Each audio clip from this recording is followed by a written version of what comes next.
Hi everyone, welcome to this talk about our work. So our work was on the prediction of job power consumption based on the submission data to the RGMS in an HPC system. And this is a work made on the Cobalt Computing Center at the CEA and in collaboration with Université Paris-Saclay through the Centre Borelli. And this is a joint work with Jean-Christophe Weil from the CEA and Mathilde Mougeot from the Industrial Data Analytics and Machine Learning Chair. So we address the problem of power-aware scheduling and in particular the problem of estimation for the power-aware scheduling. So power-aware scheduling is a simple solution to address the monitoring of power consumption of an HPC center through the enforcing of a scheduling policy with the RGMS, so the Resource and Job Management System, and based on an estimation of the power consumption of the job. And so this estimation is required before the job even starts, and even before the job is assigned resources. And it is quite a challenging problem because we didn't import any information about the application used by the job. And we need to find reliable and relevant data for the job, for the power consumption prediction of the job. And we have also to make the right prediction to deduce the global power consumption from a given schedule choice of the RGMS. So this talk will be in 5 parts. So first I will quickly present the context and how we identify the relevant data for our problem.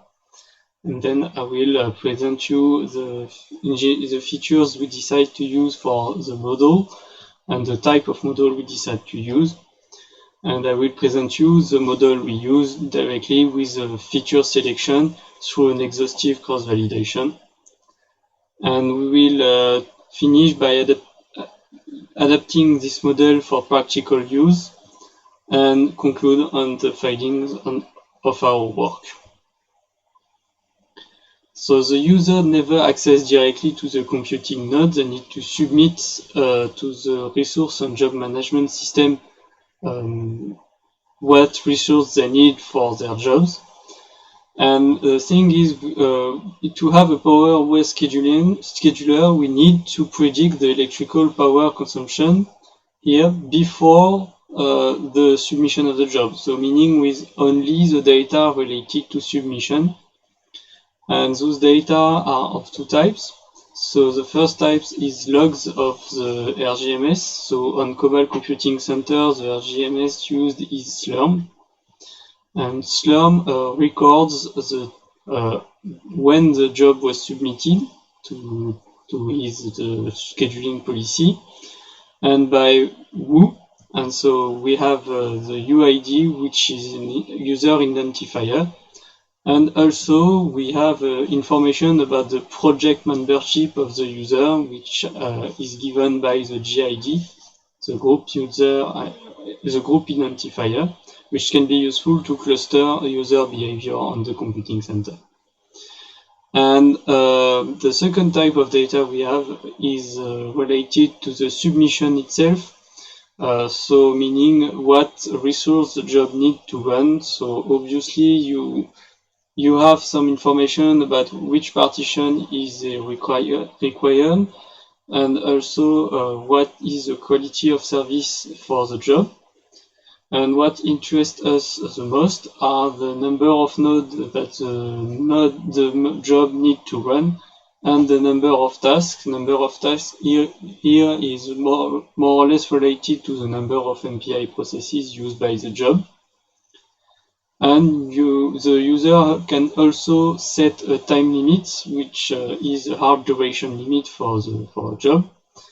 And there is also a default value for the time limit.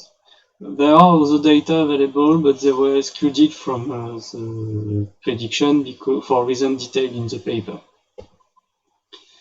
And so the question we have to ask is what do we wish to predict?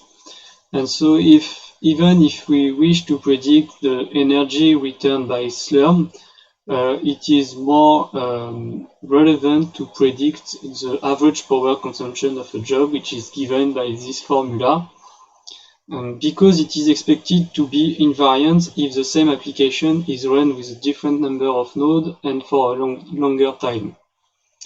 And so that's why the prediction, the estimate we will make are about the average power consumption by nodes. And if we need the energy, we can recompute back with other data. And we can verify the fact that it is invariant for the same application by looking at another variable which may be invariant for the same application. And this is the number of tasks assigned to each node, because it is related to the threading model, and we expect the threading model to be the same for a given application in production case. And so it implies that we should observe a correlation between the number of tasks per node and the target of our prediction. And this is not the case every time, but it seems to be the case at least for full MPI jobs, which are jobs that use 28 tasks per node, given that a node has 28 core. And we see here that when a job, for a full MPI job, it seems that the average power consumption per node is 300 watts per node in our case. And we also have another case of an application using 4 tasks by nodes, and it seems to use only half the power every time, so 150 watt per node. So this means we can already do some prediction on the average power per nodes, given the number of tasks by node.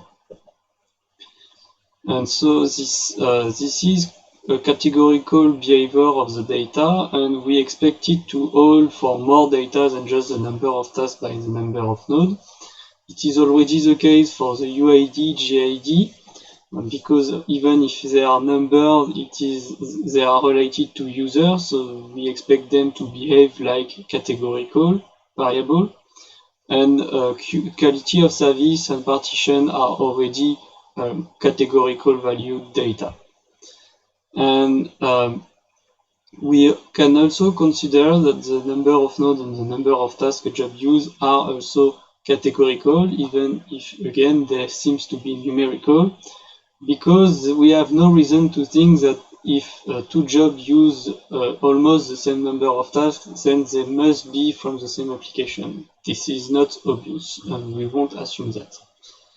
And finally, the only data that are not really categorical are time-related, but in fact we choose to discretize them to the hour level, because even they have a lot of default value, or they are or you need the periodic part of them for submission date, for example, because you won't find a job with the same submission date after.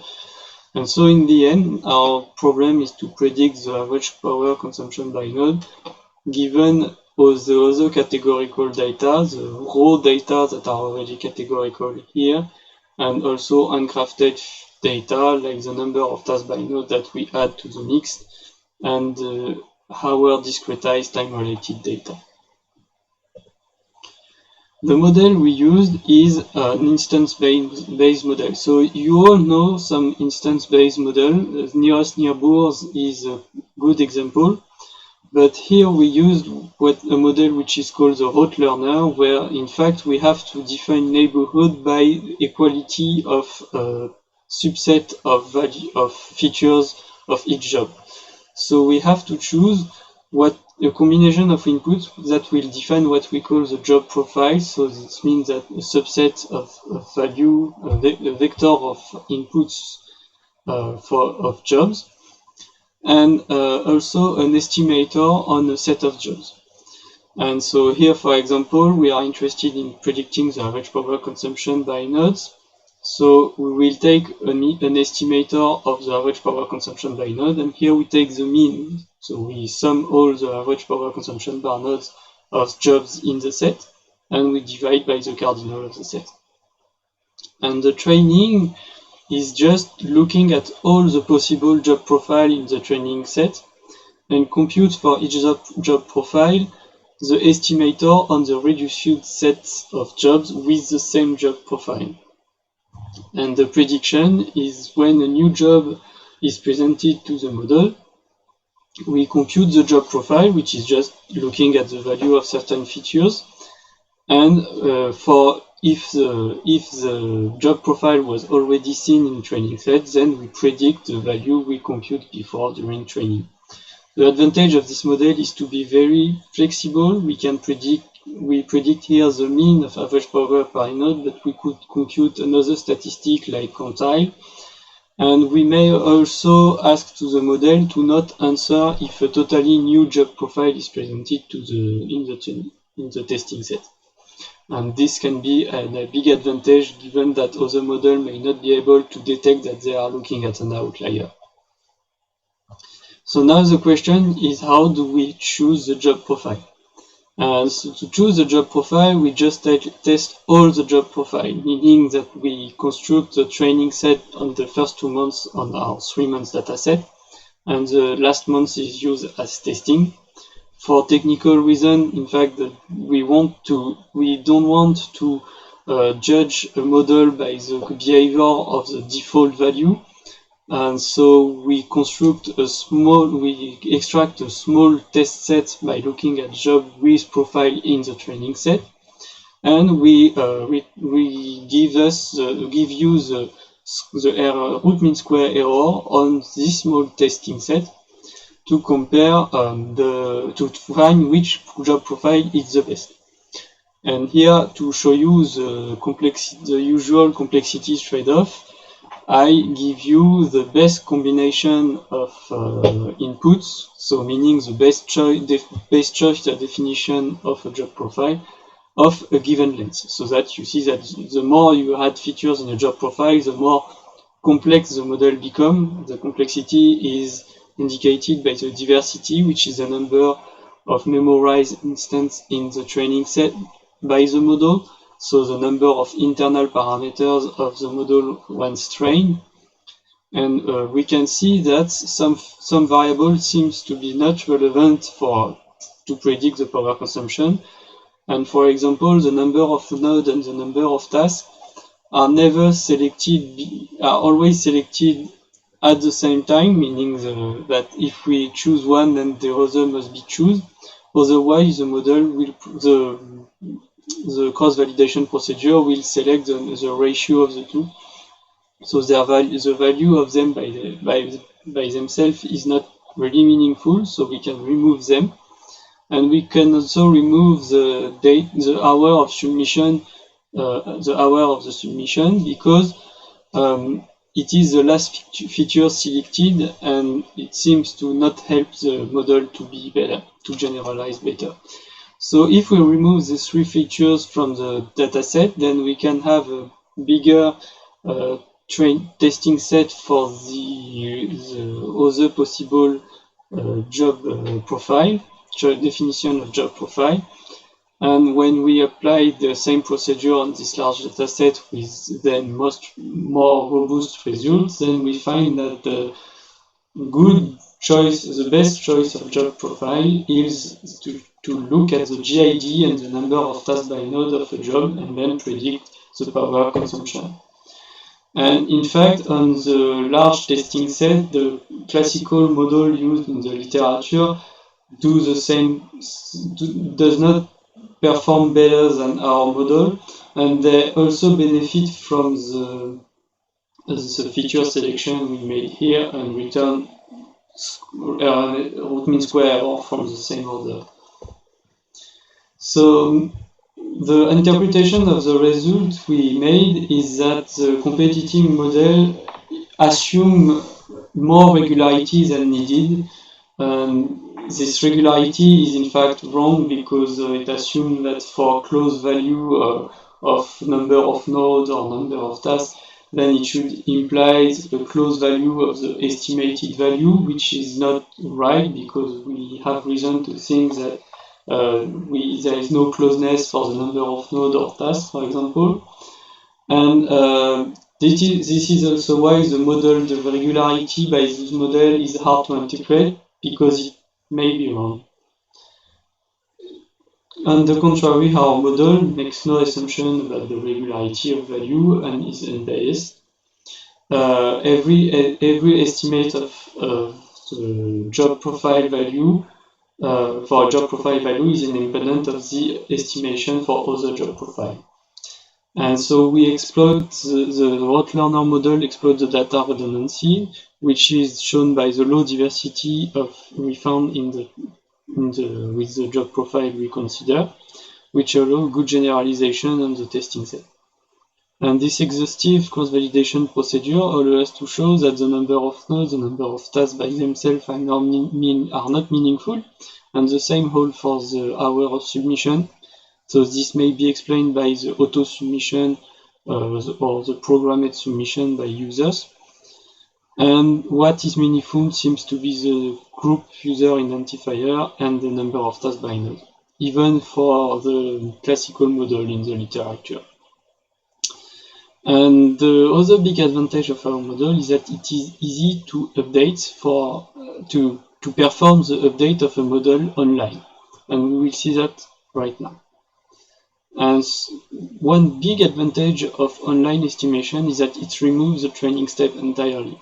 A big trouble with the real use case where the jobs arrive as a stream is that the data you use for training are quickly not relevant anymore for the new data you are seeing now. And so you need to retrain your model regularly. And the solution to do that properly is hard to find, because you have to memorize all the data you've seen since the beginning, or you have to merge train model, which is hard. So the online computation removes the training step entirely, so you don't have to ask you how you do that, to ask yourself how you do that. So you can, with the mean estimator we use in the rote learner model, you can just perform a little trick on the sum here to find that the mean can be computed just by memorizing the number of jobs that was seen with this profile xj before.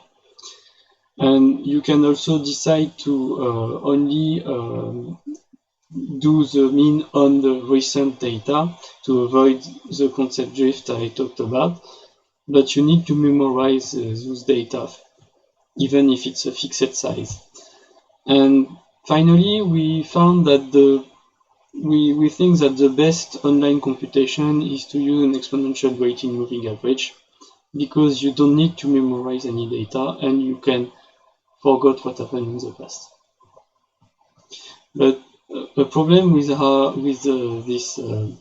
estimator is that it is not in fact a good estimate for global power consumption estimation, because we can see that the job length and the power consumption of a job are correlated.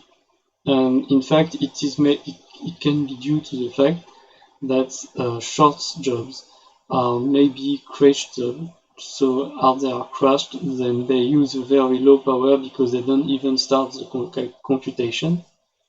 So the problem is that the contribution of such short jobs to the mean estimator is the same as the longest one, but that's not the case for global power consumption, where only the short jobs really matters.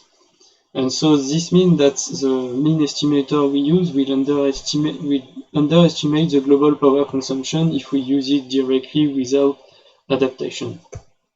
And the adaptation you have to do is simply to weight each job by its node time to remove the problem entirely, which means using this new formula for the estimator of the average power by nodes. This is easy to adapt for the CumSum and moving average online estimation by just replace the counter and the Windows length by the cumulated node time of jobs that we have to consider. But this is not so easy to do for the exponential weight moving average. And our contribution is to interpret the online estimation as a trend, in fact the trend estimation of a time series. And this time series, as the update is performed only after a job finish, is the time series of average power by nodes of job with the same profile sequenced by end date. And this is the time series plotted in blue on the left plot.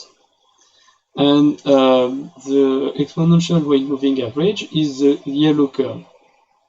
And we have to include in this time series the node time so that we can compute an online estimator that take care of the node time of the job before smoothing this time series.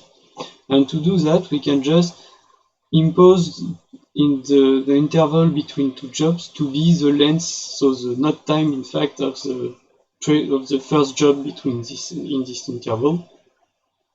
And so here we can see that the job that had a very low power consumption was in fact very short, and we can also see that the weight, the estimation we make with the simple exponential moving average is underestimated the power consumption of long job, meaning is underestimating the global power consumption. And so the solution is simply to apply the exponential moving average to this new time series, which is irregular, so in blue here and in the right plot. And to do that, you don't need to compute this time series. In fact, you can just use the update formula I write here. And so this formula requires you to have a parameters tau, which is in the order of a node time of a meaningful job. And using this formula, you now have a way to weight the instances of jobs when they're finished, and also to update your estimator online. And so with the combination of these two adaptations, we can now see if they are how necessary they are. And in fact, if for example you remove the weight adaptation for global power consumption, you obtain the blue curve in the relative error here, and you see that in mean you are underestimating the global power consumption by 10% because short jobs are lowering your estimation. And if you are not using an online computation, then you cannot stabilize your error, because as soon as you are in a new world of testing set, then you have some unknown jobs, and you have to rely on the default value you set for the model, and you need to retrain it so that you have less spike, because you will have more and more with time.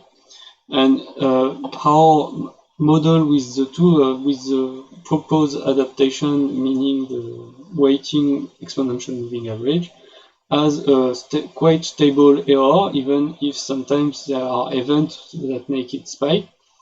But we found that most of the time the relative error is less than 10%, and it means it's less than 2%. So we are asking ourselves now if it's close to the measurement error of the data we have. So to conclude on this work, we identify the available and trustworthy data for the monitoring and for the estimation, but we also find the relevant estimation targets, and we propose a model that with very few assumptions is able to scale and use the data redundancy. And we even made a selection of an exploration of the data to find the relevant features with an exhaustive cross-validation. And we show that an online and weighted adaptation of the estimation for the production context are essential if you want to stabilize the error of your model when you want to use it in practical case. And this work could be extended first by running this model on bigger past data to confirm that the data is in fact quite redundant and the model is still valid. And the biggest issue we need to solve is the generalization to other computing center. because first, the GID is not available on all computing centers, and you can expect different user behavior on different computing centers, notably depending on the charging policy or other parameters like this.